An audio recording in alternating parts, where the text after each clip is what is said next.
Hello, everybody. My name is Luke. I create custom sneakers for very, very important and very cool people all across the country. So you guys can follow me on Instagram. You guys can find me on social media, lkg.customs. And yeah, this is what I do. I make art for a living. I make some cool pieces of work for people. So if you guys have a brand or a company that you guys would like to have displayed in a creative way to reach people in a creative way. We can create content. We can create a piece of artwork for you, and yeah. I appreciate it. Thank you, buddy. I will be rocking these at every event I speak at from now for the next decade. And to the IRS, it has ORaaT on it, so it is a tax write-off. I'm just letting you know that right now. So there's that. So let me tell you about this special guest. So obviously, I pay attention to what's going on in my community. I hear a lot of people doing amazing things, and sometimes I'm not in a position to help you. What I have seen take off in the last year, possibly 18 months, are two things that I don't think I was helping you with. The first one was ADUs, right? I told you if you were on my channel long ago, I tried to do an ADU in Fresno. It happened to be in the Tower District. It's a whole long story where I lost a lot of money because there's a postage-size stamp in Fresno where you can't do these because of architecture and character and all of that. Also tough to finance and all of those things. So I didn't really feel like I had an answer for you. Then Brandon, who's in the room somewhere, I think, there he is, he started this, and many of others have followed doing what I'll call build for rent or infill lots. I've had a dozen conversations with various people around the country basically saying, Michael, I can't find cash flow, but I can build for 200 and the value is 360. Or something like that, right? Where it is cheaper for me to build than buy an existing property. Again, I like that. I hear that. I couldn't serve you because none of the lenders, which we all love, right? Convoy Home Loans, Velocity Mortgage, Matt the Mortgage Guy, the folks that come back week after week after week, we know and love them, but not new construction. It wasn't an area where they played in. So I have been looking for someone that could help solve that and do other things. And that's why I was introduced to LendingOne. As you can see, they do new construction. I had them on the channel for the first time. I think it posted Thursday. Hopefully we'll have them on the channel again because, again, I'm just like Convoy, just like Velocity, just like Matt. I will test them, right? I expect you to reach out, and if they suck, you tell me, just like you did with everyone else. But I think they're going to come through because, again, I think they're filling a void of stuff that I could provide. So what I wanted to do in this quick half hour is introduce you to a young man named Avery. We're going to just riff for a little while. Just like always, if you want to ask questions, just come over to the side. We will do that. But Avery, welcome to the show. All right. Look at that deep voice. There you go. Thank you, thank you, thank you. Give yourself a hand for being here. Everybody here, give yourself a hand. All right, thanks for having us. LendingOne is certainly excited about being a part of you guys' event. It's been great. We have met several people who are excited about growing their book of business, and we can't wait to be a part of it. So, again, just thank you for having us here. Yeah. So, again, folks, if you have questions, new construction, ADU, just want to ask them about financing. Again, we're going to do this for about 20, 25 minutes, line up over there. But why don't you introduce the audience? Because, again, if they've been in my community, they've been hearing from Convoy, Velocity, Matt the Mortgage Guy for 3 years or more. Tell us about Velocity. You've been on for a second. Assume they haven't seen that video from Thursday. Who is LendingOne? Yeah, so LendingOne, we're a national private lender. We focus on nothing but the investor. Everything that we do is focused around what we call in our space business purpose. That means that everything that we focus on is surrounded around real estate investment for business purposes, right? Everything that we do is surrounded around the LLC you've created, the corporation you have created, or the incorporation you have created. So we don't really lend to people as individuals. We look at it like it's a business transaction because it is. And we're nationwide, and we have a product suite designed really what I like to call for growing people's portfolios from new construction ground up, traditional fix and flip, a kind of a niche product, fix to rent, which we'll talk more about, DSCR, which you guys are probably familiar with, and also portfolio. We're probably the leader in the portfolio space, taking several properties, consolidating them as kind of a commercial type of product, and put it in one payment so that we can kind of offset anything in regards of several different rental loans together. So really got a great product suite. Been in the business 10 years, since 2014. We're obviously probably at 5 or 6 billion at this point in regards of loans that we've been able to do. And we have really carved out a niche for beginners, those who are kind of middle tier, and obviously we do institutional financing as well, where we'll do $60, $70 million portfolio loans. So we've got a little bit for everybody.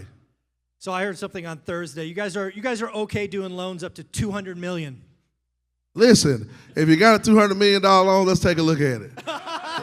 That's our answer for everything. Let's take a look at it. Right, so we don't really turn down anything until we get the details, but we certainly feel like if you bring a $200 million loan, we definitely need to talk. You're going to look at that a little bit? We're going to have to look at that one. Yeah, why don't we, who in here is excited, who in here has done a build for rent, completed, start to finish? We got a couple. Who has interest in doing build for rent? Oh, see, I knew I had a gap in my ability to help you. Yes! Got it right. So why don't we educate the folks that haven't done one yet on what the process looks like. I'm going to guess what it is, and you tell me where I'm wrong, because that's why you're here. Yeah. So I'm going to be Brandon for a minute. He's going to go looking for an infill lot somewhere. Yes. I'm going to buy that lot for cash. That's right. And then I'm going to come to you with these. What do I need to bring you? I ring you up. I have a conversation, Avery. I own the lot. What happens next? Yeah, so that's great. So you come to me, you say, hey, I found this infill lot. I want to build on it.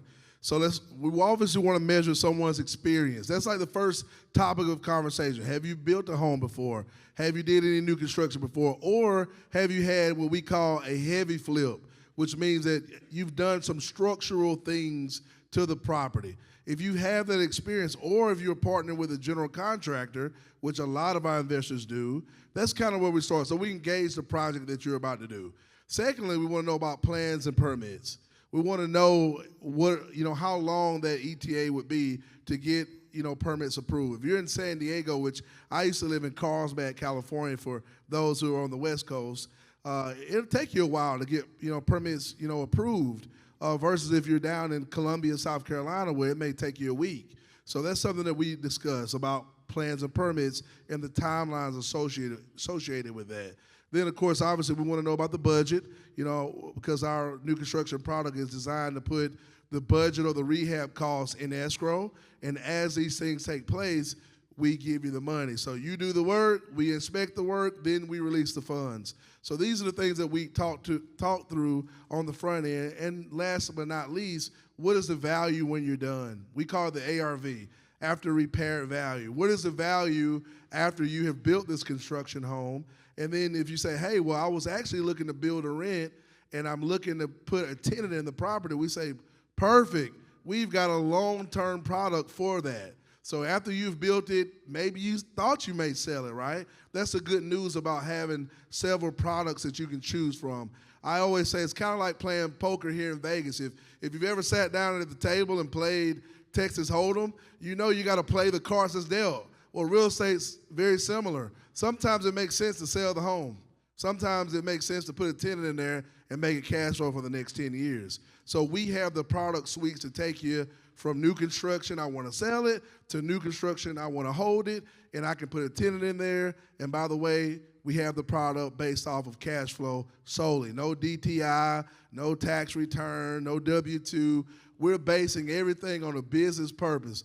What is the cash flow versus the insurance, the taxes, and the actual mortgage payment? So really good product there. So let's walk through the process. So again, I'm Brandon. I'm coming to you. I got this lot. Does that lot become collateral for the loan? Absolutely. So we look at that to go in the formula that we call loan to cost, LTC.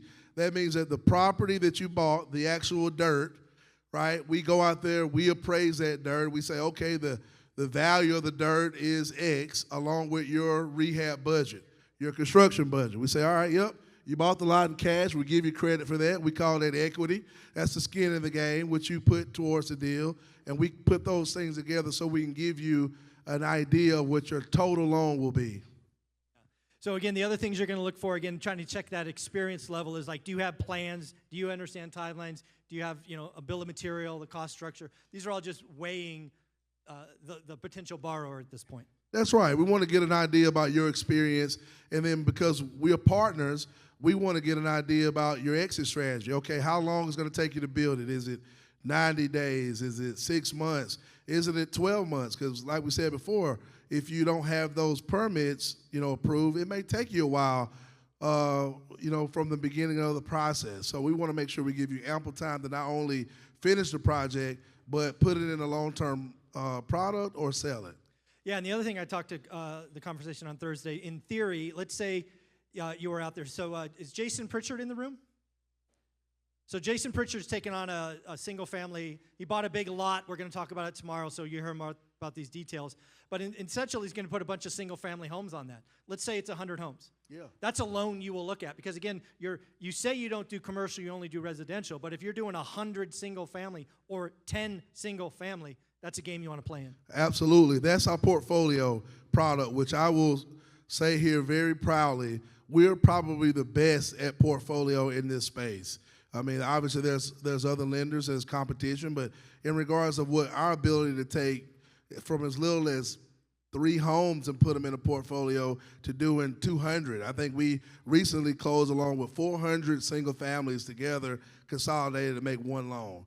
So it really helps people grow their business because I was talking to a lot of you since I've been here, and you've used that strategy where you say, hey, I had a VA loan. That was my primary residence. I moved out of there. I put a tenant in there, and you're slowly growing your rental, right? One rental at a time. Think about this for a second. The ability to be able to grow your portfolio by leveraging out private money and saying, okay, well, those guys are not looking at my DTI. They're not Fannie and Freddie guidelines where if you cap at 10, then you can't do anymore. And we've helped a lot of people put those in one bundle, and then they go right back to Freddie and Fannie or maybe VA. So it's a very good tool to consolidate multiple rentals and put it in one product. Love that. So again, a lot more there. We're going to interview him a lot more and get more details because, again, I think it's a gap that I had servicing your needs. The other one that caught my attention that I really had to scratch out the other day was fix to rent.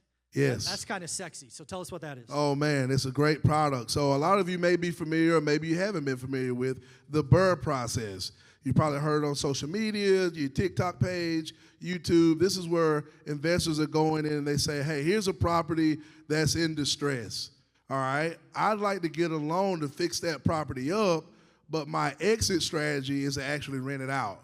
So we help people with this fixed to rent concept where we say, all right, find the property, we'll help you with the acquisition, we'll put the rehab budget in escrow, so as you fix it up, we'll help you with that part of the process. When you're done, we will segue you over to a long-term rental loan that's 30 years is fixed, so fixed to rent. So this gives you kind of the best of both worlds. Gives you an opportunity to find a property that you can put value in. Because the whole purpose and strategy of a BRRRR, when I'm buying, I'm renovating, I'm renting, and then the best thing, I'm refinancing. That means I'm pulling out the equity that I just built from all of the rehab that I just did, and I'm taking that cash and I'm doing it again. I'm going to the next rental because I just pulled out the capital that I got from upgrading the property. So we have a product specifically for that called fixed to rent. It's really cool. So let's put some lipstick on this to make sure I understand it. 'Cause yeah, that's why I'm here, right? So again, the whole idea with fix and rent, as I understand it, is you're trying to save the borrower money. Absolutely. You're a lender, right? I'm a lender. And you're trying to save the borrower money. I'm trying to save the borrower money. Because you're interested in the relationship. I'm interested in not that deal, but several deals. We're partners. We're going to be together for a long time. So not one deal, but 2 deals, 3, 4, 5. And this is the way that I can do that. And the reason that fix and rent caught my attention is because, A, I've done a lot of them. But the key is to communicate upfront your intention. Because if you don't do that, then you're going to get stuck. Because if you don't know BRRRR, there's essentially 2 loans in there. There's the purchase loan, and then there's the refi loan, which means if you're not doing something on purpose, 2 originations, 2 appraisals, 2 this, 2 that. So again, you got to remember, this is a product. Again, I've had 1 conversation, now 2. So again, You're going to have these conversations with LendingOne. You're going to let me know if they don't service your needs. Tell me what's going on. But I think this is a way you can save money. If your strategy is BRRRR, and you know your strategy up front, you might as well save $1,500, $2,250. This is going to be, you know, $2,000 to $4,000 if you do it with a product like this. But again, you got to know up front. If you go in all wishy-washy, like I'm going to flip it, and then you don't flip it, and then you keep it, you don't have the right lending product. Right? Does that make sense? Everybody hear what I'm saying? You're going to tell me how they do, yeah? Awesome. I love my audience. No, that's right. If you go in with this strategy, a lot of times, you know, we tell our sales guys, I run sales, I'm VP of sales. We always tell people, make sure that we lead with the strategy. Lead the conversation with what are you going to do? What are your intentions? Now, we have the product suites to pivot because sometimes we go back to that poker analogy where sometimes we can't control the market or we can't control how things pan out. We can't control the initial flop of the cards, right? However, if you lead with the strategy from the very beginning, we can put you in the right product. We can put you in fixed rent and save you closing costs, fees, origination, even an appraisal fee because you told us from the beginning, hey, I'm fixing this up to rent it out. I love it. People are lining up to ask questions. Again, folks, you want to ask questions. If you're interested in this business, I'm not sure why you're not lining up. But let's make sure on a couple things. 30-year fixed? Yes, sir. Prepay? Prepayment, we have a prepayment penalty, 5, 4, 3, 2, 1, right? That's the penalty on a 30-year fix. However, we have the opportunity to buy down to a 3-year or no penalty at all. Investor only, not owner occupied? That's it. Only for the real estate business people. For all of you guys who create the LLCs, we're your people. We want to do business. I like it. I like it. Let's get some questions.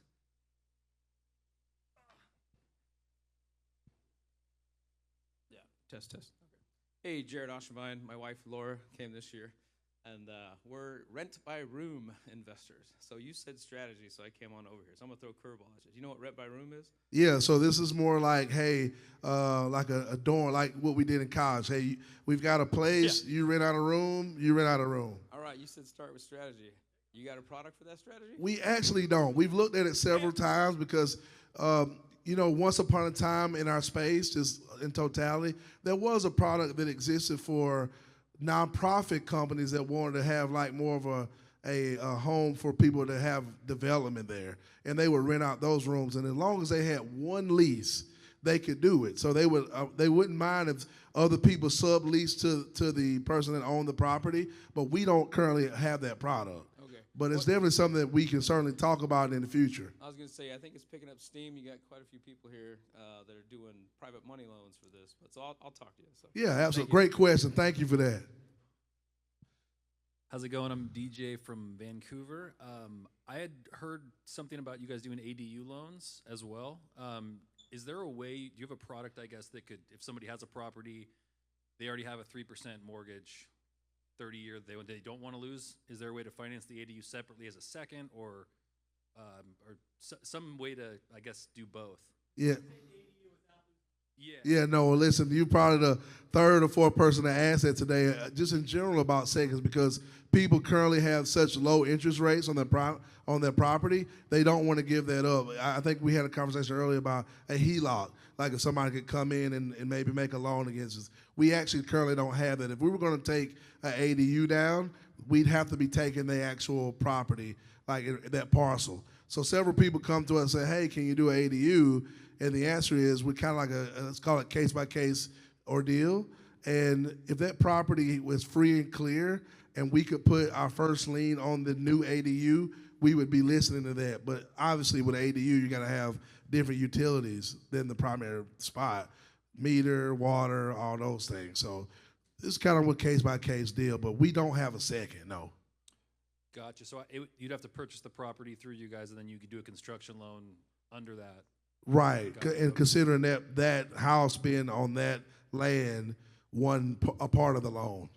Understood. Thank you very much. Thank you for the question. Hello. How's it going? Good. So not only do I do a few other things, but I'm also own a general contracting company in California. Yeah.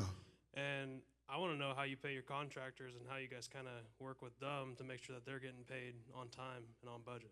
Amazing question. This is a great question. So in our company at LendingOne, we have what we call post-closing. We have an entire draw team.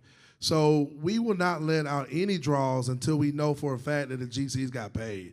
So a lot of times what we do, if we have a general contractor involved with our construction or heavy rehab, we'll actually have the general contractor use their account as something we can wire to. So when the inspection goes through and things are done, we actually can wire it straight to the general contractor to ensure that we get paid, because the last thing that we want is like a mechanical lien on the property saying, hey, by the way, you guys didn't pay me. So that's a part of our inspection process. We have a third-party inspector who also monitors these things to make sure that draws go through.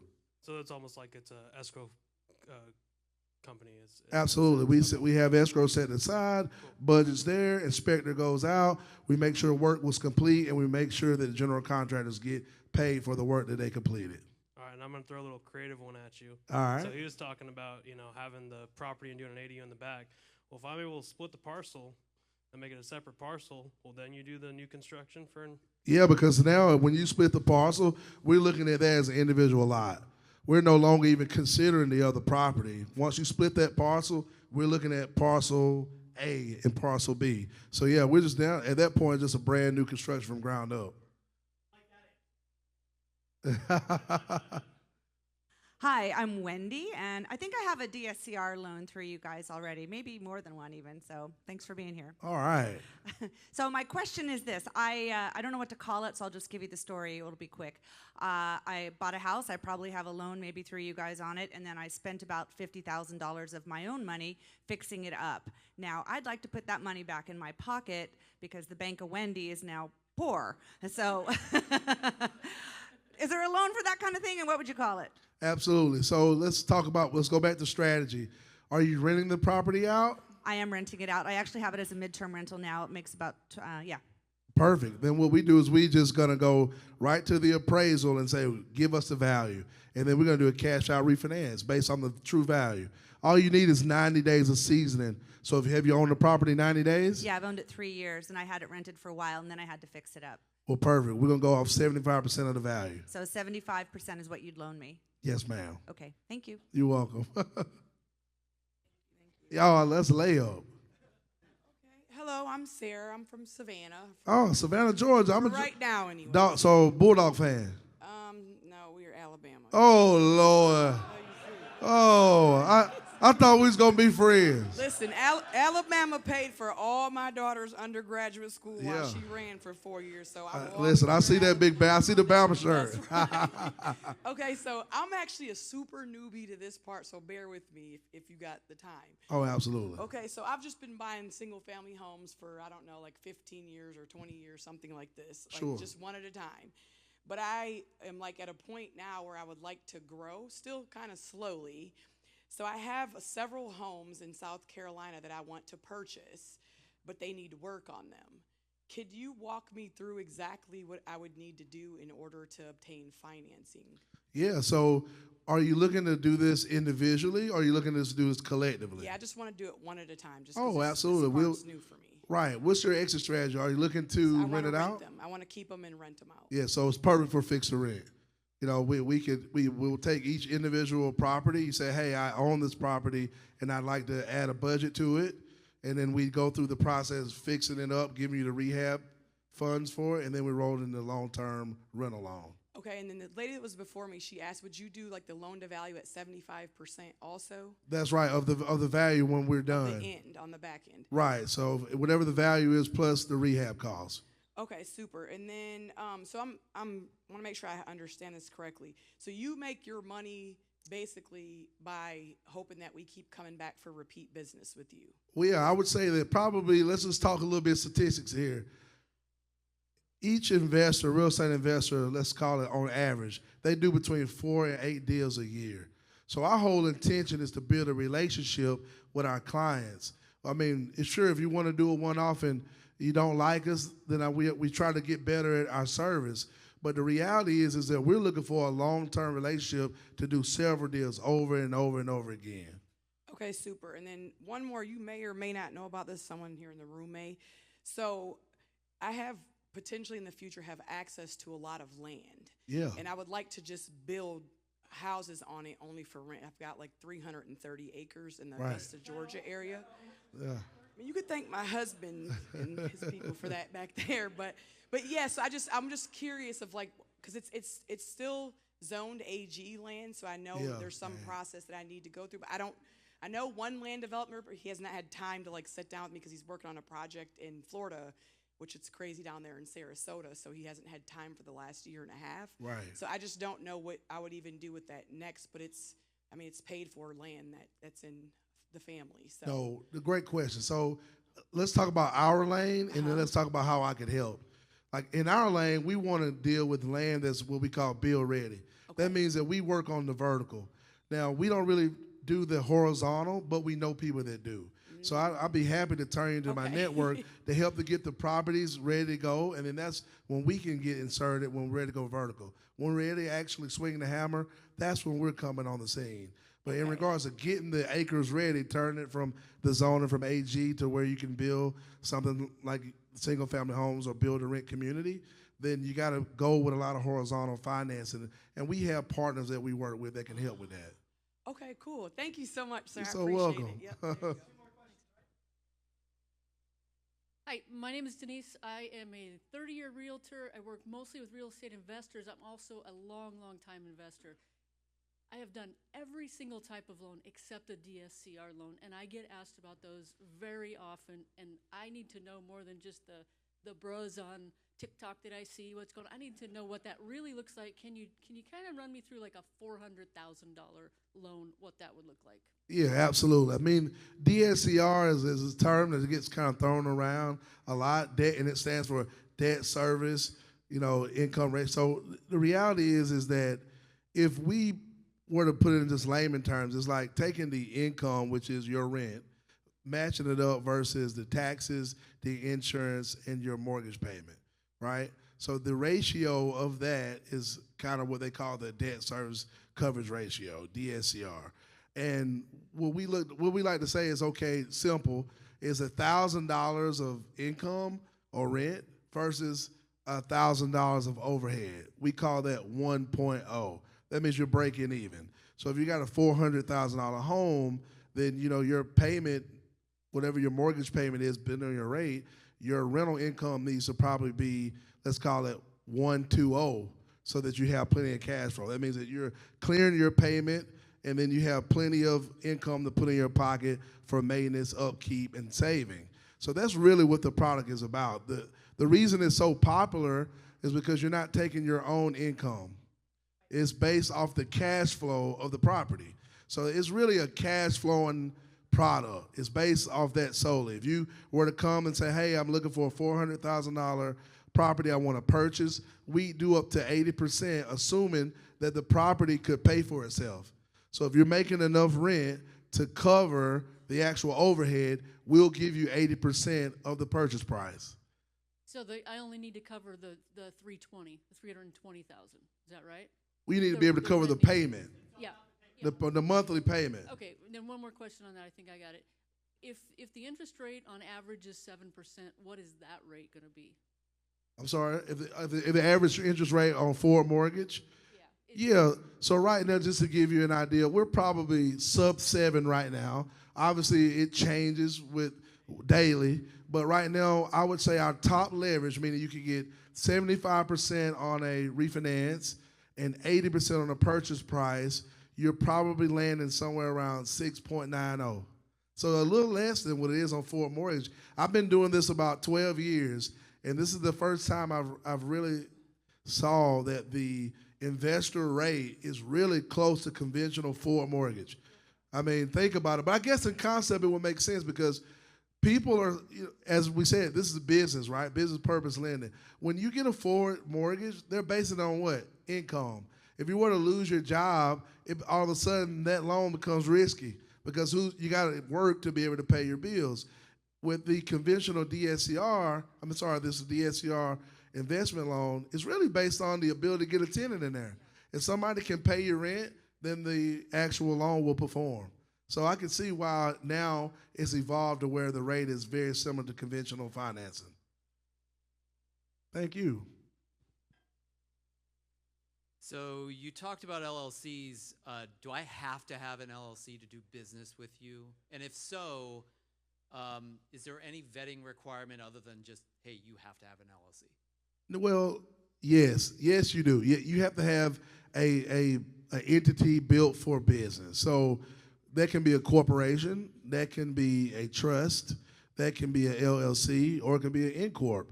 We just want to make sure that we are lending to a business entity and not an individual. That's really the biggest difference. So it take you 5 minutes to create an LLC on LegalZoom. Go on there, get your LLC, you got a partner, 50-50, make it and roll. And then, so that's all you need then? You don't. That's need all we anything else? need. Okay, cool. Thank you. All right, so again, you're my audience. I'm here for you. So again, I think I've brought to you a pretty good solution for something that I wasn't providing you before. But you're going to have to reach out. You're going to have to let me know how they do. Leave comments, DM me. You all know how to get a hold of me. So again, I think LendingOne is going to help in some areas, build to rent, fix and rent, and lots of other areas. So thank you for coming out. Thank you for being here. Thank y'all so much. And here's your belt. All right. Thank you, guys. Please stop by the booth. We got our entire team there waiting to answer any of your individual questions, okay? Thank y'all. Ashley, that was great.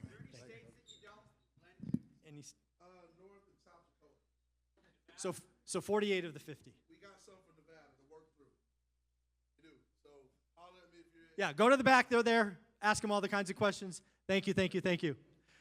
All right. Oh, thank you. That was going to kill me. There you go. She just saved my life. So I have a treat for you. Somebody that I have looked up to, somebody who has done lots of amazing things in her life, frankly. And she has graciously agreed to come to this event. As you will see in a minute, she's a wee bit pregnant, just a wee bit. The one and only Lisa Sutton. And the reason I wanted Lisa to come to talk to you today is she did what a lot of us did, myself included. She went to college a lot. She joined the rat race. She became a practicing attorney. And now she's gone on this entrepreneurial journey. She runs lots of different businesses, is doing lots of amazing things. You're going to have the pleasure of talking or listening to Lisa Sutton. And we have a PowerPoint coming down. Lisa, welcome to the show.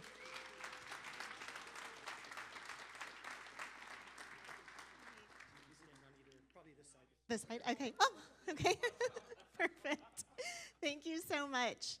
Hi, everyone. Good afternoon. I'm Lisa Sutton Gunderson. I'm super excited to be here with you guys today. Super excited to be here with you guys today. Yeah, I am 8 months pregnant, so I usually don't look like this, but I won't look like this in like 4 or 5 weeks. So, yeah, I'm just super excited to be here with you guys. Thank you so much to Michael and their team for inviting me to come speak. I guess I'll just say next slide when I'm ready to move forward to the next slide. Is that okay? Oh, okay. Perfect. Awesome. Thank you. Okay, great. So, yeah, I just wanted to share with you guys just kind of the start of my business journey, how that turned into an entrepreneurial journey, and how that's been kind of augmented not only through entrepreneurship, small businesses, boring businesses, and real estate, and basically how I've been able to grow that the last 14 years here in Las Vegas. So, as I mentioned, attorney turned entrepreneur, real estate investor. I'm also a former Miss Nevada. That comes more relevant later in the journey, which I'll share with you guys. And these are just some of the brands and businesses that I've built over the last 14 years. And I want to show this because it's very diversified. It's across various industries, everything from baked goods to e-commerce to mailbox rental pack and ship stores to a real estate brokerage to a venture capital firm. It's extremely diversified, and I'll share exactly how I was able to get so diversified, obviously just being one person.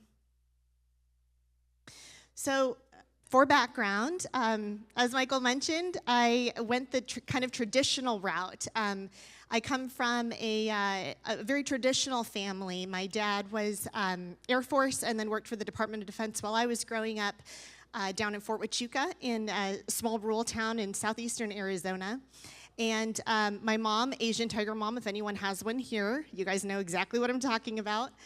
So academics is extremely important my entire childhood growing up. So it wasn't a question of if I was going to go to college, it was a matter of which college was I going to, and then what type of grad school education was I going to get. So by the time I was in middle school, the question was, am I going to go to law school or am I going to go to medical school? And I had always gravitated towards reading and writing. It's what I'd always been naturally good at and inclined at. So I said, okay, well, I guess I'll go to law school. And so even though I kind of chose it on a whim, I'm glad I did because it created kind of a North Star for me my entire lower academic career. And so I always had in the back of my mind, hey, like I know I'm going to college and I know I'm going to law school. So I ended up going to the University of Arizona to get a political science degree, and then I went to law school in Florida at the University of Miami. And after finishing school, I ended up moving to Las Vegas. Las Vegas in 2010, for any of you who were here then, was ripe with opportunity. Everyone was filing bankruptcy and everyone was suing each other. So I got thrown in head first to a firm that still does to this day business litigation and business bankruptcy. And I can't tell you what a great precursor that was for me before actually getting into business, because I learned so much of what not to do. And I met so many people who were super smart that were coming into the office and realizing there were missteps that were made, small mistakes that were made in the beginning of their business career or their real estate investing career, whether it was not having an operating agreement, not having a tight partnership agreement, whatever it seemed like small missteps, but then amplify that over years. And then you end up in lawsuits, you end up in bankruptcy. It really snowballs and cascades. So it was such a great place for me to be before getting into business. I don't have like the traditional entrepreneur story where I grew up like flipping baseball cards or like selling candy out of the back of my car to fellow high school students. I don't have any of that. And I went to the law firm, working my big girl job there, not having any inclination or idea that I would end up starting a business. I did end up starting a business, and that entrepreneurial spark came the fall of 2011 while I was still working at the firm. And my co-founder was Sin City Cupcakes, was just a friend of mine, a girlfriend of mine from Florida. And we were catching up on the phone one night, and she said, hey, what have you been up to? And I was telling her about my job and how everything's so great in Vegas. And she told me, she was like, well, I've been making these alcohol cupcakes. And I'm like, that is genius. I was like, I love it. I didn't even know how to bake when we had this conversation. And, I made a lot of mistakes in the beginning, right? But I was just so excited. And I was like, that's an amazing idea. And it's perfect for Vegas. You should move here. I just bought a big house in Summerlin. You should move here and move in with me, and we'll start the company together. And I'm not kidding you, that's exactly what happened. So she moves across the country, moves into my house. We literally just start baking. I learned how to bake from her. She was a great home baker. And so I learned how to bake because of Danielle. And we kind of cobbled this company together in 2012. And then it really grew into something. We had it for 11 years, and we sold it to a national bakery brand. And what's crazy is that I didn't know how to bake, right? Baking wasn't like a passion for me. It's not like I was like this great home baker. I was just like, that is an amazing idea, and Vegas is a place where people come to overspend, overindulge, buy and do things they're not going to buy and do at home. Like, they will pay us $50 a dozen for alcohol cupcakes. And I kept my day job. I kept my day job for the first almost 2 years that we were running the bakery. Because, as you guys know, businesses need money, right? And we didn't take on investors. We bootstrapped the whole thing. And so during the day, I worked 5.5 days a week at the firm.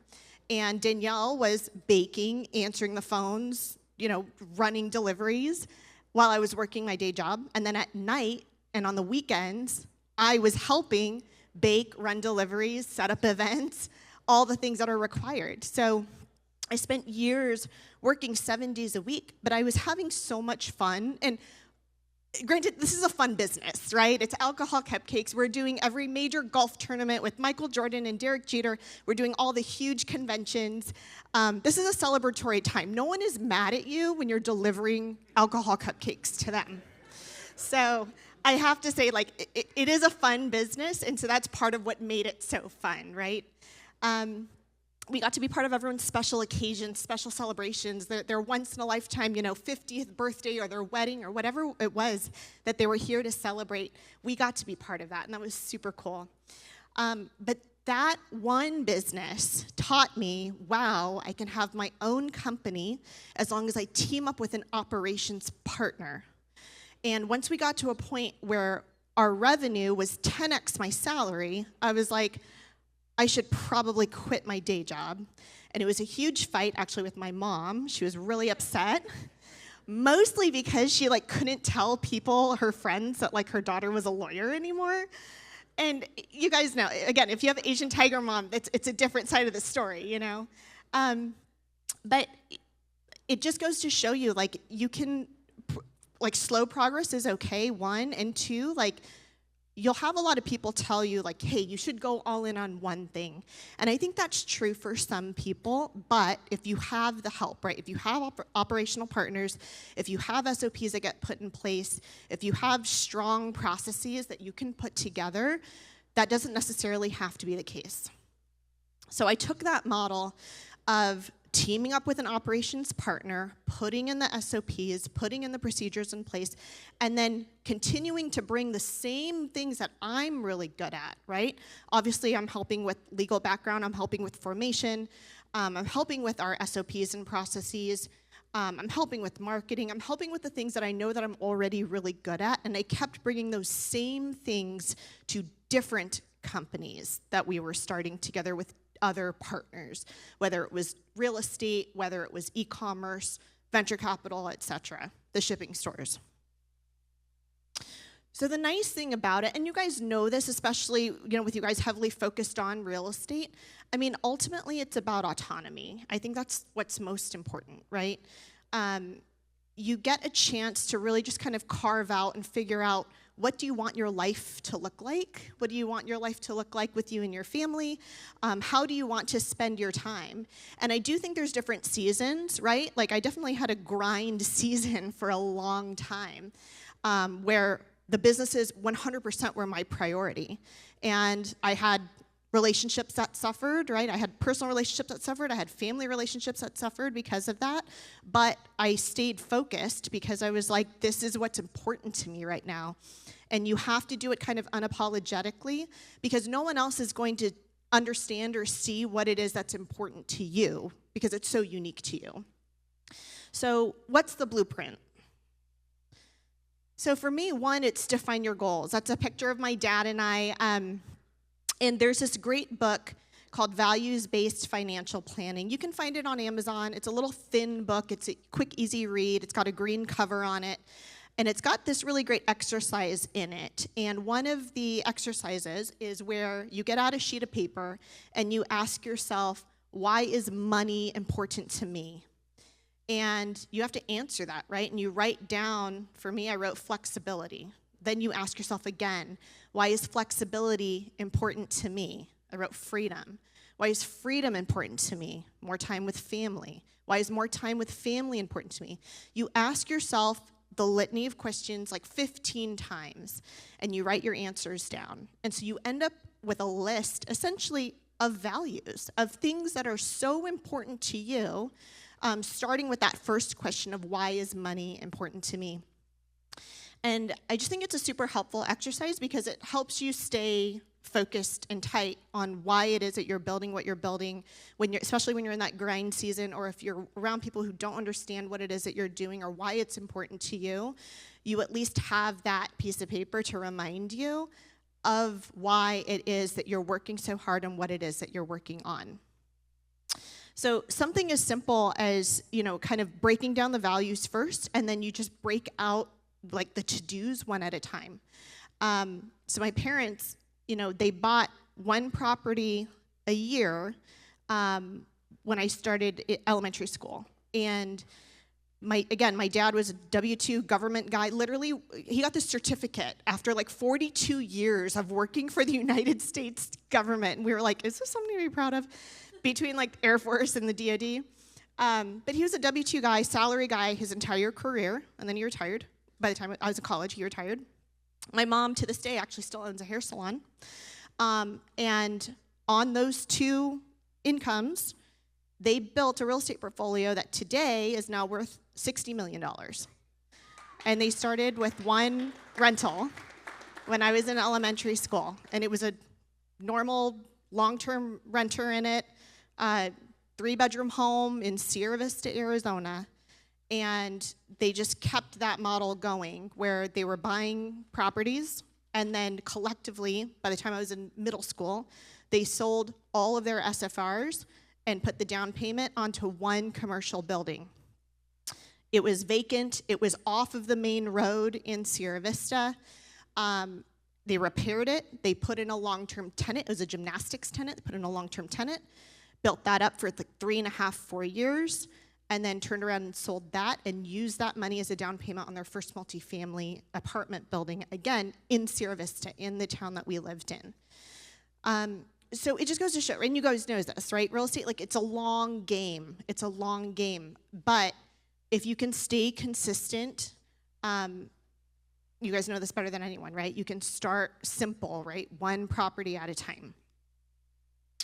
So again, part of the blueprint for me was the network, right? Saying yes to everything. So I was the first Miss Nevada of Asian descent in 2014. And during that time, I did nearly 500 community appearances, volunteering in schools, reading in hospitals, working with countless nonprofits. And while it was such a whirlwind year, I was literally out volunteering my time. You get a small stipend, but you're out volunteering. And so it took me away from the bakery, from the businesses. Yet, at the end of that year, our revenue across all the companies had actually increased. Why? Because I was out in the community. I was out talking to people, meeting people, shaking hands, and it would just come up organically, right? They would ask me, oh, what else do you do besides this whole Miss Nevada thing? And that was my opportunity to talk about real estate or cupcakes or swimwear or whatever was appropriate for the conversation. And to this day, I mean, obviously it's been years, it's been over a decade now. To this day, I still have business relationships, personal friendships, personal relationships that I built from that time period of just giving back, of just being out in the community, being part of every charity event, every red carpet, every volunteer opportunity. To this day, still have incredible connections that have directly translated into business opportunities, into revenue. And I just can't say enough about, if you feel like you're stuck, where you're like, hey, like, I'm too busy, right? I'm in the weeds on my business, and I'm just trying to figure my stuff out. Something as simple as committing to saying yes for like the next 30, 60, 90 days, as much as you can and as reasonable as possible. See if it doesn't change your life. Like, the opportunities are out there, and it's just a matter of putting yourself out there into that sphere and like putting it out into the universe that you're open and willing for opportunity. So just a reminder, right, that failure is going to be part of the process. So all those companies that I showed you in the beginning of the slides, those are all up and still running, and they're either 6, 7, or 8-figure businesses. Here's an example of some of the businesses that I started that didn't work out. Empressol was a shoe company, and BrandBridge was an app that we built for micro-influencers, to pair micro-influencers with brands. And it was 2015, so I think it was like a little early for that, but if you focus on the negative, right, and you're like, oh man, like I lost money on that, I lost time, whatever your perception of your reputation is, and like fact check, like we're also more obsessed with how we think we're perceived than anyone else who is mildly paying attention to what you're doing. But the reality is like you need the at-bats, right? You need the time where you're taking a crack at it and trying, because it's either going to be a hit or a miss. It's kind of binary, right? It's either going to be a hit or a miss. And if it's a miss, that's okay. You have to have the fortitude to come back to the plate. I'm sure any of you can think of a circumstance where you tried something and it didn't work out, whether it was big or small. And if you just stayed away from that your entire life, it's just not possible, right? So you have to continue to try the at-bats and just understand that the failures are going to be part of the process.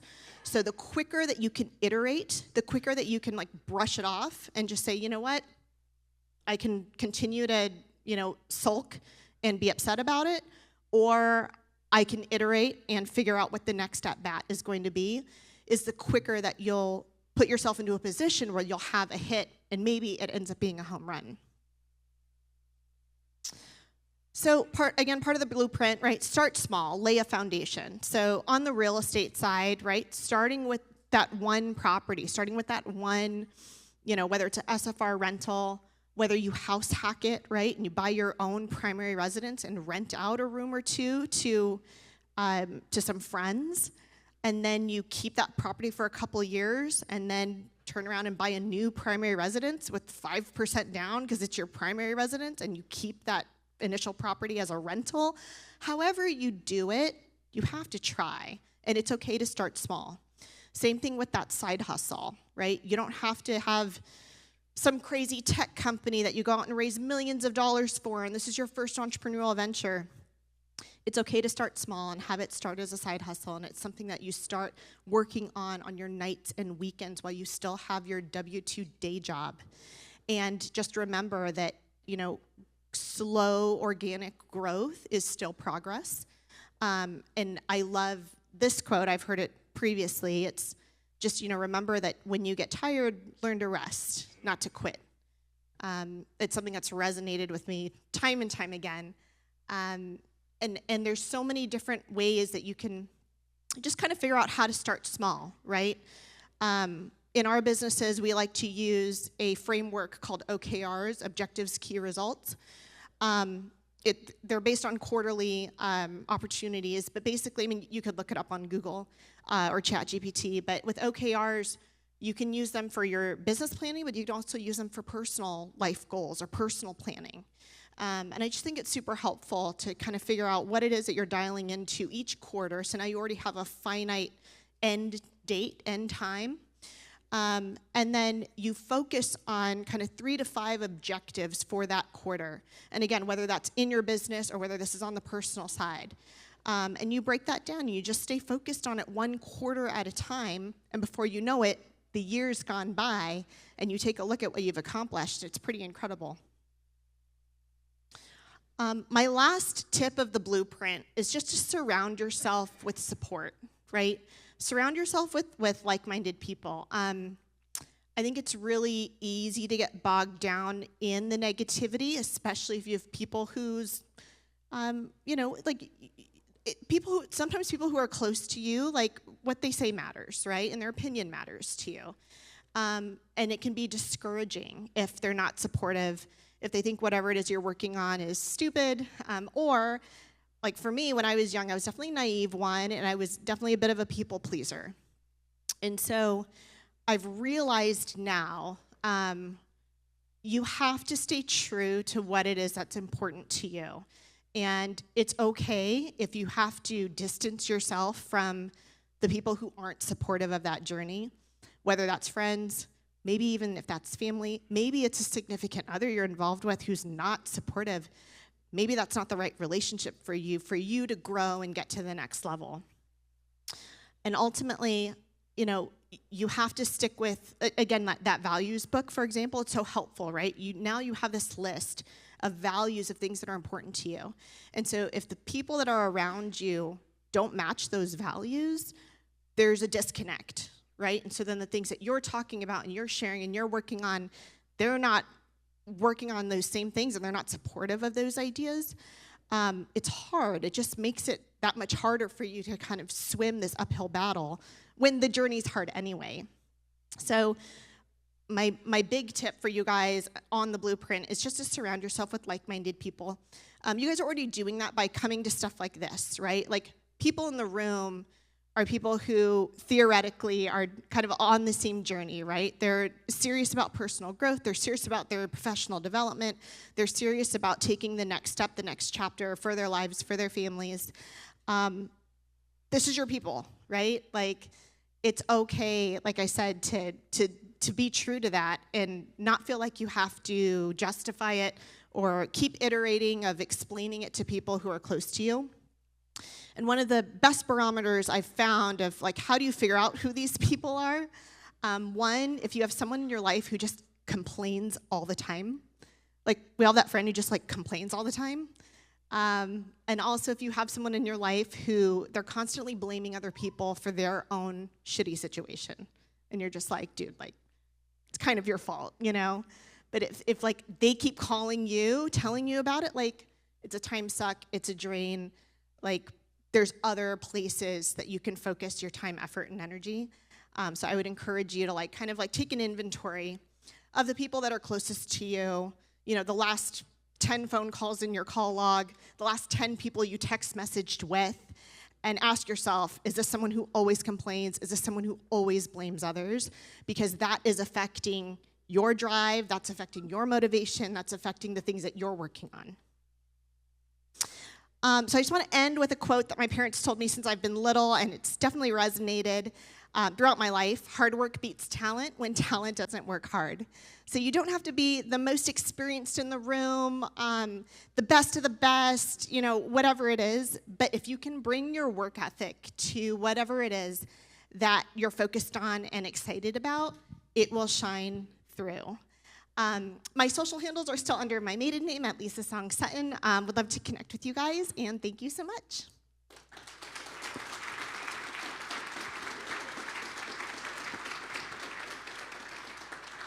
Thank you, thank you, thank you. So again, folks, you have the opportunity to ask the one and only Lisa Sutton questions. I know a lot of you out there have careers, you went to school a long time. Maybe you're somebody in the room that's young and you're thinking about college. We went to a lot of college. You ask us that question, is college worth it? I dare you somebody to ask me that question. So again, let's line up. Let's ask some questions of the one and only Lisa Sutton. Hi, Lisa. Hi. I've been following you since Mailbox Money was $7.99 back Oh, in the day. amazing. Love it. Yeah, And, it was 2 years ago. Love it. Yeah, it was great seeing you with Cody Sanchez and all the work you've been doing. She's great, yeah. Congrats on getting married and being pregnant. Thank you. So, I would say, well, I just wanted to congratulate you. Thank you. But I think the question for me is, you've done real estate, you've done business. I'm kind of in the position now that I'm doing business and real estate. What would you say to someone that's doing both? Like, how would you recommend they grow to do both? Just like I touched on previously, I mean, operational partners have been the key for me. So with the real estate brokerage, you know, I still own Engel and Vokers. I mean, we have 2 other managing partners that are part of that. And so I'm not a buy-sell agent, but I am there to help kind of mentor and support our current agents. And I'm always available by phone, email for sure, but I'm not going into the office day to day, right? And so that allows me to free up my bandwidth for these other business endeavors. So I highly recommend teaming up with folks that are aligned in vision, and then parsing out roles and responsibilities. So that way you can bring the things that you're good at and they can bring the things that they're good at, and then you guys have a thriving business. Perfect, thank you. Other questions? Because I'll ask them if you guys don't have them. So I think one of the questions, Lisa, I've always wanted to ask you, again, one of your strengths, you just hit it again, is your partners. You always give them kudos. Yeah. But how do you find those partners that you're going to click with? Because again, I've seen a lot of partnerships blow up. Yeah. How do you make that work? Yeah, and I have had partnerships that went bad, but especially my current partnerships now, they've actually all come from my sphere of influence. So again, that slide about networking and getting out there and meeting people. For example, my real estate partner, Kathy Quo, I met her because I was the MC for a charity event, for a gala that she was on the board of. And we met each other that night, and we just like clicked, like we became friends. And then fast forward maybe 2-3 years later, we ended up going into business together, and now our brokerage is, 6 years old. Mm-hmm. Same thing with my partner with the shipping stores. This was a girlfriend of mine who we've been friends for years. And then when I knew that I was going to be opening the mailbox stores, that first one, I was like, I love this business model, but I don't have the bandwidth to go sit there at the store myself Monday through Saturday, 9 to 6. Who do I know that may want to potentially partner with me and take on this opportunity? And my partner, Sarah, she actually has a teaching degree. She was a 7th grade science teacher. She was a UNLV Division I volleyball player, Division I, got her teaching degree, was teaching science, and then was like, wait, I can make way more money bartending on the Strip. So she was doing that, but she was like complaining about it because she was like, I'm working till 2 a.m. I'm dealing with these idiots, every idiot with a credit card, drunk guys. Like she was like, I'm over it, And I was like, would you like to work 9 to 6? And obviously, with her bartending background, it's customer service, right? These mailbox stores, it's customer service is what I'm looking for. I don't care if you've worked at the post office, right? Actually, if you've worked at the post office, it's like a no-go. So I partnered with her, right? And our stores are now in their 7th year of business. So I would highly recommend leaning on your sphere of influence. And it doesn't have to be someone who's super experienced in that realm per se. Maybe you guys are going to do it together and learn together, but you need someone who's going to be there day to day. You got a legal background? So where do we find legal advice on, like, I'm in Illinois, without going just to any old lawyer? What's any advice on finding legal, like setting things up and contracts and things of that nature? Yeah, I mean, 100% you need someone strong at that. And even now, even though obviously I have a legal background myself, and there's a lot of things I take care of within our businesses where I'll draft, a partnership agreement or employment agreements or whatever, and I'll have them 98% of the way there, but then we run it through a business attorney or legal, just someone else with a second set of eyes. There's a peer-rated website called AVVO, AVVO.com, and it's actually attorneys rating each other, so it's true because they're like, you don't just be nice to be nice, It's a peer-rated website where they will rate each other basically and share information there. That's always a great place to start, but certainly recommendations as well, right? Like ask the local people in your community who have they used. Does anyone have a recommendation for contract lawyer, small business lawyer, whatever it is? Because I think recommendations are very strong as well. Thank you. That's exactly what I was looking for. Yeah. No worries. Hey, thank you so much. I had a question for you. For someone who's made it on the other side now, and growing up with a tiger mother, wife has tiger parents, what would be your message to say, hey, your child can make it on the other side as well? It's like, what would the tiger parent, what would you tell them? Again, just stay true, right? Because, I mean, my mom and I are very close, and it was hard on our relationship when we were fighting with each other. With first off, even starting the cupcakes, she literally, as soon as I told her about it, she was like, well, don't quit your job. And I was like, I'm not. Like, just calm down, And of course I'd share with her. I'm just like, oh my God, like we got this contract, or like we're doing this big catering thing or whatever. She's just like, okay, well that's great, but like don't forget you have a job. Like she was so concerned because she comes from a different generation, right? I will say after 11 years and us selling it, she like tries to tell people the cupcakes were her idea, and I was like, I can hear you, like I can hear you. I'm standing right here, right? I think ultimately, right, your parents love you. They are so proud of you, and they just want what they think is best for you, right? And sometimes they just don't know, right? Entrepreneurship, starting your own business wasn't really something that they were like, that's secure, right? I mean, my dad, gosh, like I said, W-2 salary guy his entire career. And then my mom, with the hair salon, she started out just as like a stylist. They did the salon mostly for like tax write-offs, right? And then they were like, okay, now it's like a little small business, great. But like, this is not something you're making millions a year out of. So she was just like, well, small business is hard, right? This entrepreneur thing's hard. So like, don't do that. Like you should keep your day job, So just try to stay true to what it is that you're building. And I mean, the best thing you can do is just say, look, like I I'm grateful for your love and support because it just goes to show that like you holding me to a higher standard means that like you know that I'm capable. And that's huge, right? There's people out there who don't have anyone who supports them. But you have to stay true to yourself because sometimes they actually don't know what's best for you. You know what's best for you. Thank you so much.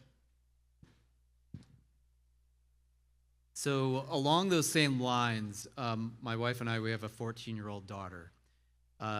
Probably more than a decade ago, we started doing a drip pay plan so we could have her college covered. Now, we have differences on this. I tell my daughter, your grades don't matter. I don't care what you do. Do whatever you want. It makes no difference. Like I'm very harsh on that. She's the opposite, right? So, and at the same time, we're making that investment. And so I'm just wondering from your perspective, being on the other end of, you know, it sounds like pretty strict in one direction. Are we just burning that money? Like, we don't know what's best for her, like you said, but we also want to give her the best of what's possible for her. So you have a perspective on that? You know, I don't regret in any way doing college and law school. And the thing with that, though, so college, I got what was called a millennial scholarship. So I got straight A's through high school because my parents are crazy, right? And so it allowed me to go to college totally debt-free. And then with law school, my parents said, if you can get an academic scholarship for law school, we will pay for your living cost. And so my parents paid for my car payment, my car insurance, my apartment. And so to me, that was a screaming deal because I was like, okay, great. Like, that's all I have to do. So structure it however you'd like. I will say this, the value, I think, in going, for example, to law school, I think it's the best bang for your buck. If she's going to go somewhere postgraduate, the traditional JD program's 3 years after your bachelor's degree. You can finish it earlier even if you wanted to, doing summer school and winter sessions and stuff. And then you get out, and now you have this JD that either you can go take the bar and become a practicing attorney, and at least you know you're going to get some job, right? Like, even if you don't go to like a big 5 firm, you'll be able to get a job. Even if you don't take the bar, she can still go into government. And there's a bunch of different pathways that are available for JD without passing the bar. But most importantly, I literally now, gosh, I graduated from law school in like 2010, right?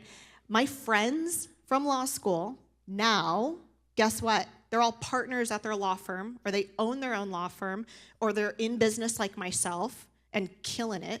So I have this incredible network of people that I can call for literally anything in any form of legal capacity, right? Like, we had a potential slip and fall situation at one of our locations last year. Guess what?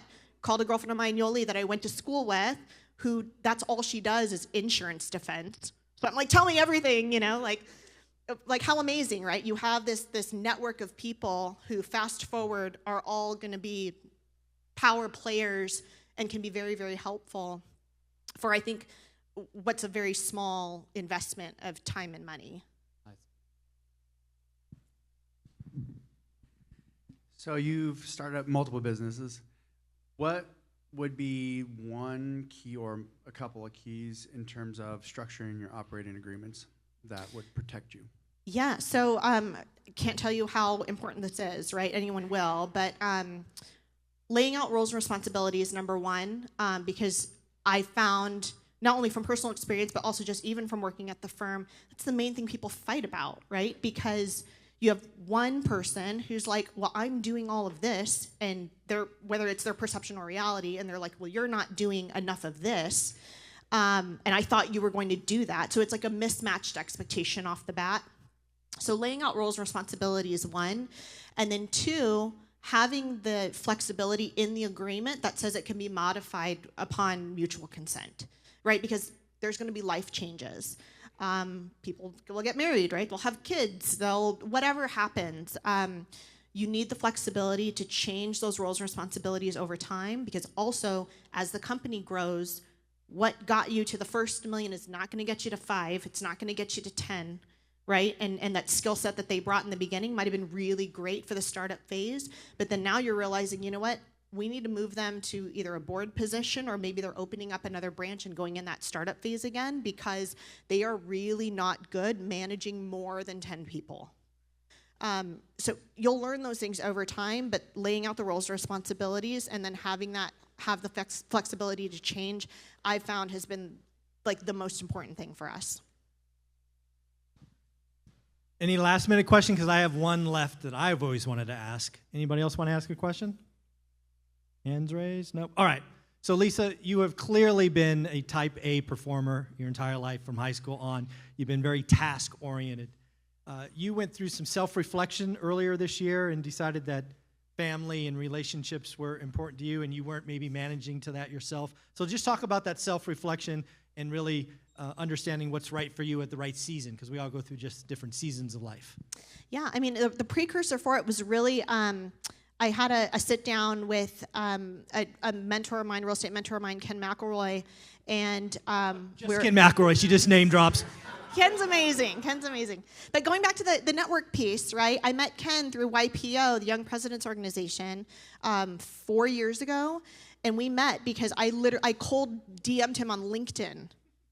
I cold DM'd this man on LinkedIn, and that's how we met. It was because I said, hey, I just joined YPO. I see you're in YPO. Would love to stay connected, and then that's how it grew from there. But we were sitting in his office, and he had this really great exercise. He rolled out butcher paper, and he was like, okay, busy lady. He was like, write down all your stuff. Write down all the projects, right? So I'm writing down all the businesses. I'm writing down all the nonprofit boards I'm on. I'm writing down all the knick-knack projects I've got. I'm writing everything down. And then he was like, okay. He gave me a marker, and he was like, circle the ones that make you money. So I'm circling. There's the whole like right side of the page. There's no circles. I was like, and then he was like, circle the ones you could see yourself doing for the next 10 years. And I was like, so I'm circling. And then circle the ones where the work you're doing is like purposeful, meaningful, impactful to you. And that one exercise was what had planted the seed of selling cupcakes. Because prior to that, I didn't even think about it. It wasn't even something we talked about, and we didn't build the company to do so. It just grew organically and like became a thing.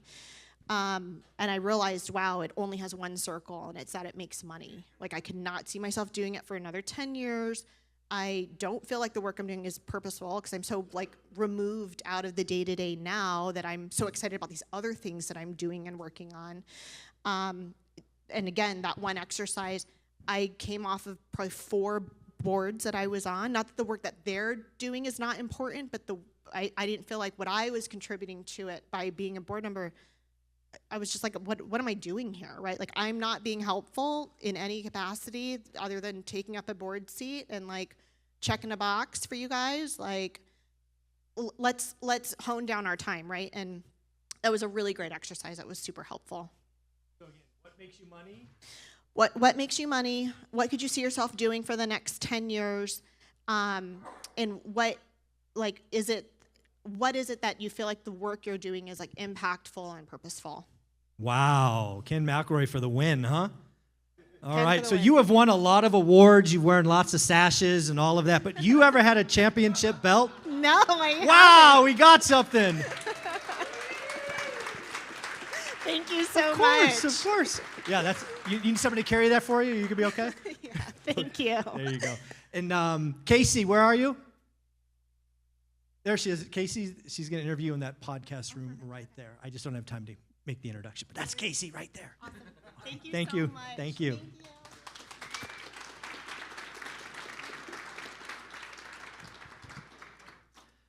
All right, so we got one thing to do before we take a little break, and we have the surprise keynote speaker coming on. And that is actually going to be a pretty fun session. We're going to do a bunch of awards. And we are actually going to start with these cards. So, if you earned a gold card, a golden ticket this year, I would like you to come to the stage right now. 2024, sorry, 2024, thank you. You know what? If you've followed me and you've ever gotten a gold card, come to the stage. We are going to take a big picture. We're all going to clap and have some fun. Come on, let's go. Gold cards? There's more than 7 of you. I got my first deal before you had a gold card. Well, then get your ass up here and get a gold card. I'm not a hard grader. I'm not a hard grader. Look at this. I like it.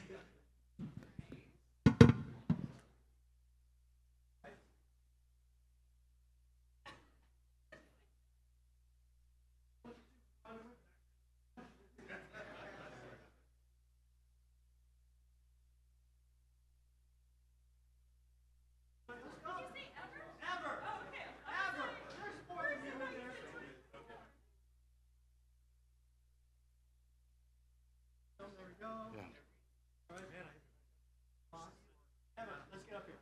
I want to take lots of pictures. Come on. You only get one gold ticket. You're cheating.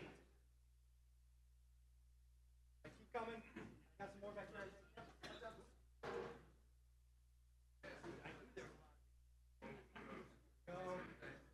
Anybody else? All right. So we all hope to get a golden ticket if you haven't got one. If you got one before, it's all good. So let's get loud. Congratulate these people for getting their first deal.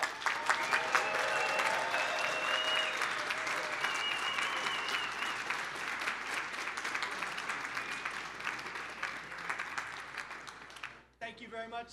Congratulations. That's all for you. Yes, yes, yes. Thank you. Yes.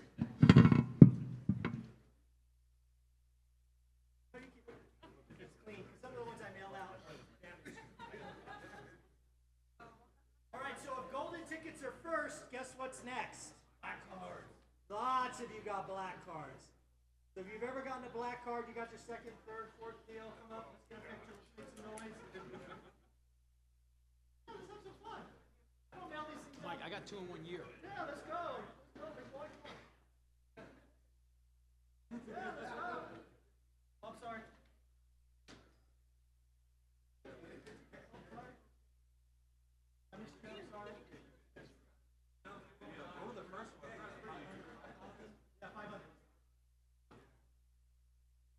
Anybody else?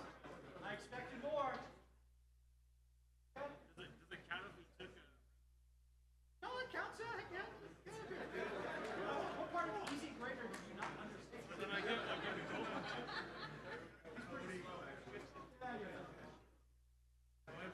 Yes.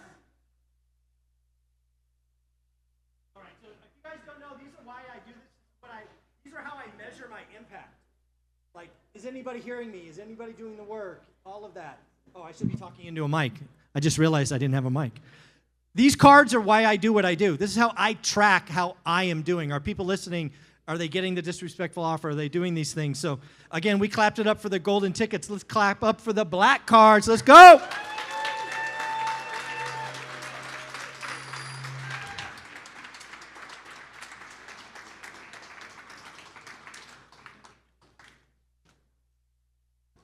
All right, thank you very much. Man, I got to get away from that speaker. Thank you, thank you, thank you, thank you. Yeah, a little slow. Come on, Justin. What's up? You're way up in the back of the room. Grab it. No, grab it. Go ahead. All right, so give me 1 second. I got to prepare for some stuff. Hold on.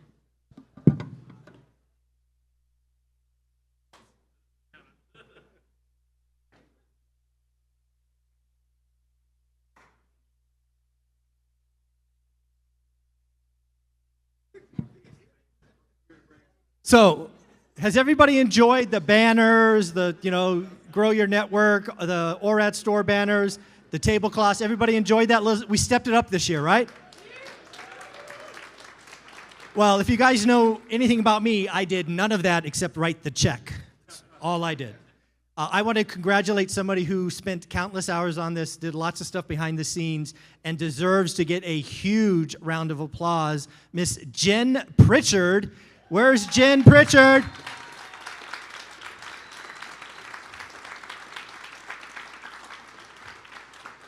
I'm not seeing Jen Pritchard. Jason, buddy, where's Jason Pritchard? Jason, where's your wife? Dude, that was a letdown. All right, we'll have to do that one again later. We'll save that. That was practice. That was practice. You try. All right. Okay.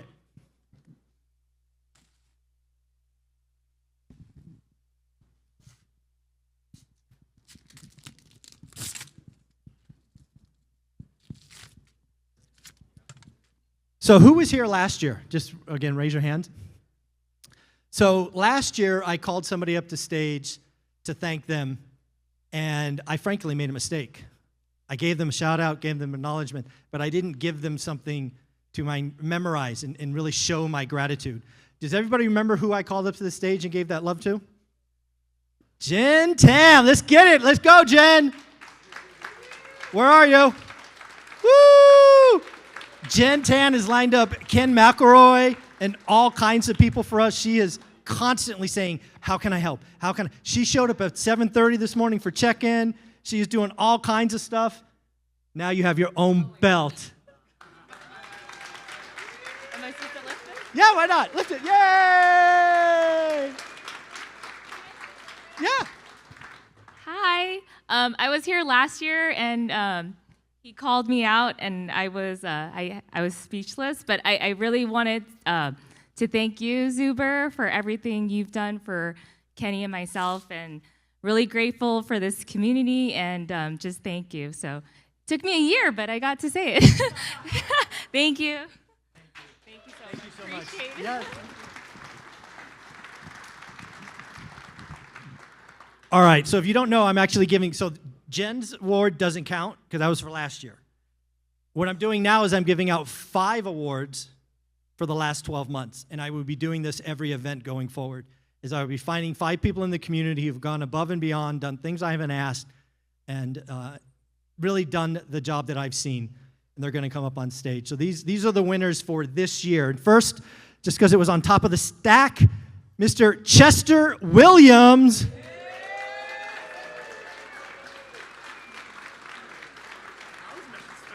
Yeah, well, that's the idea. I slide around.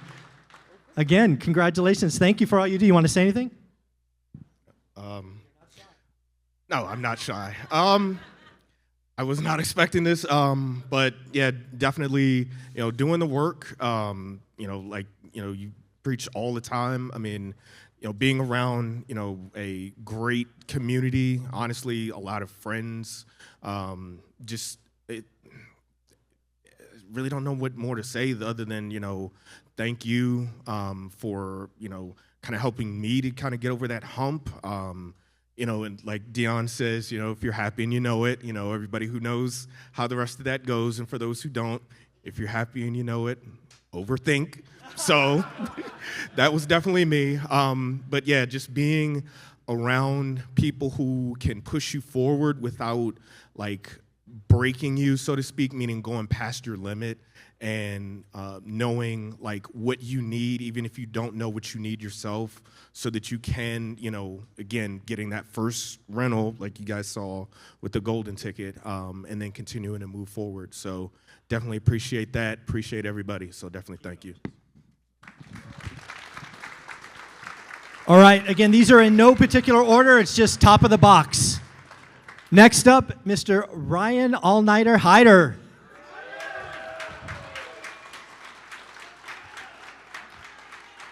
Where is he? See, I can't tell people they're getting an award because... Yeah, he's watching another... Tell him he just won an award.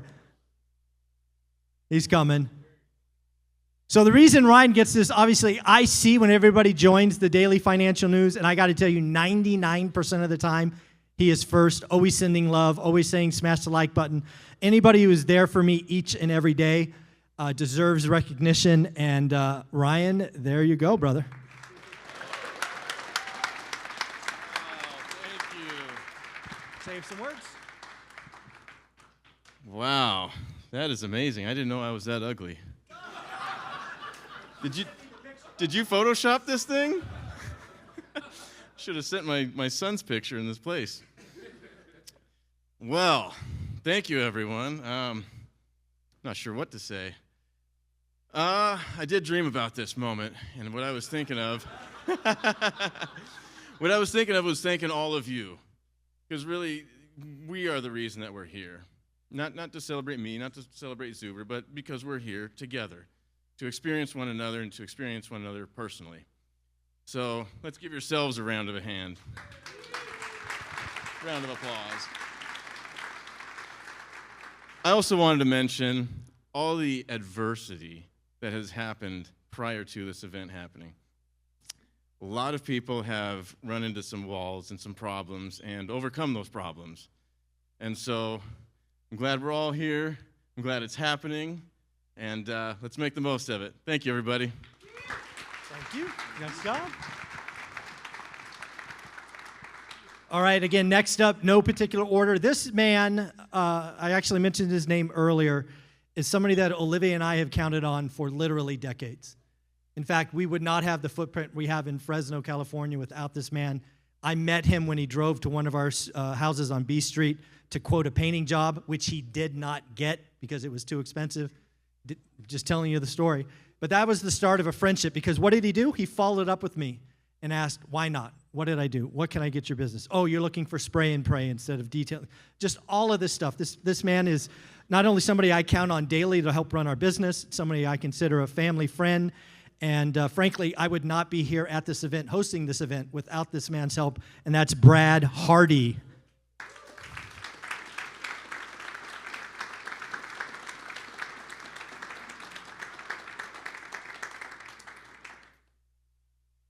You want to say anything?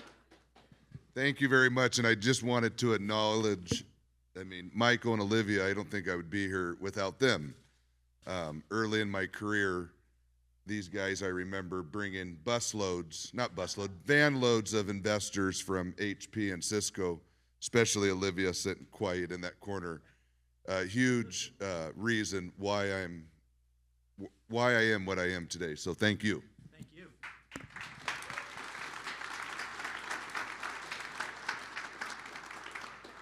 Has anybody found Jen Pritchard yet?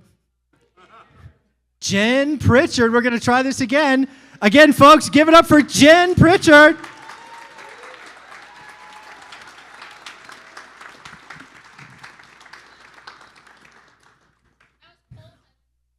Woo. Well, now you have a championship ring. Thank you for helping me. You going to say anything? Zuber asked me to help him do some of the details for the event, and yes, no. Zuber's most important thing is bringing everybody together, which he does a fabulous job at. I mean, there's people here from all over the place. And I was like, Zuber, let's focus on some of the details too. Like, you need some tablecloths, you need some banners. So the little things that he doesn't focus on that I pay attention to, I was so thankful to help you. So thank you so much. Thank you.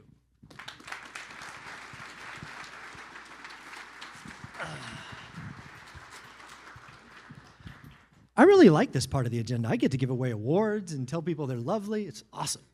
All right, again, in no particular order, somebody who has stepped up in really helping grow the school community and really taking on masterminds and all that, leading by example. We've got Jared. Jared.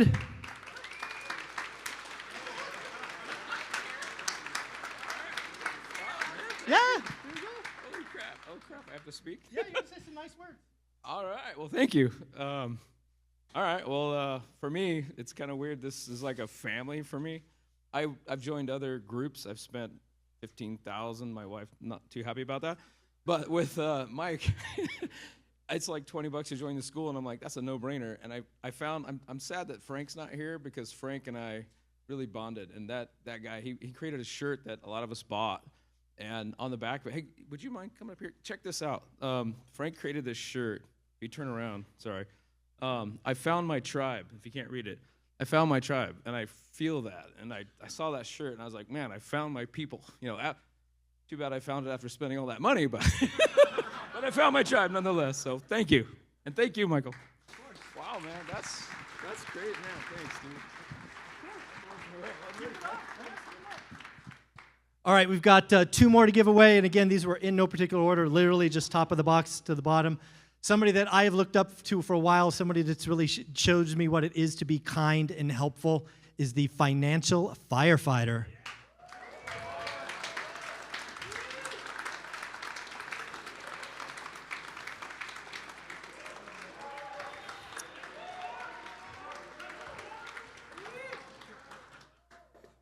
Do you love that saunter? Just saunter.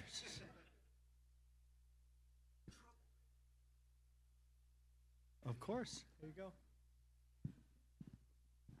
I am actually lost for words. I mean, a lot of you probably can't believe it. I mean, you guys say I make a lot of trouble and whatnot, but I am honored to get this. I mean, actually feel this kind of means a lot to me. I actually felt like I kind of failed a little bit this year. My goal was to hit 1,000 subscribers on YouTube. I fell short, but you know, this makes up for it. I mean, this shows that you know what I'm doing is helping, and you know, my channel is Financial Firefighter, so even if you have an Android, you still can subscribe. So please do it. But thank you. This means a lot.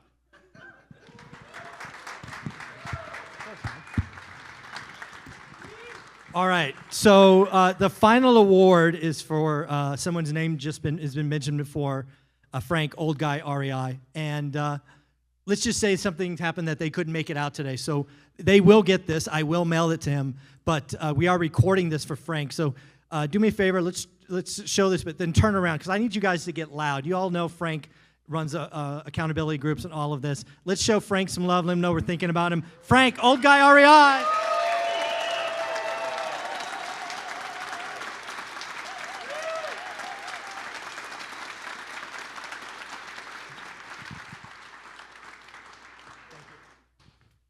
All right, so we are going to go on break. We're going to have a little networking and whatnot. Let me check my schedule real quick. Oh, we're ahead of schedule a little bit. So we're going to come back at 4:40 for hopefully the surprise keynote presentation. So you've got a little bit over 30 minutes. Enjoy, network, have fun.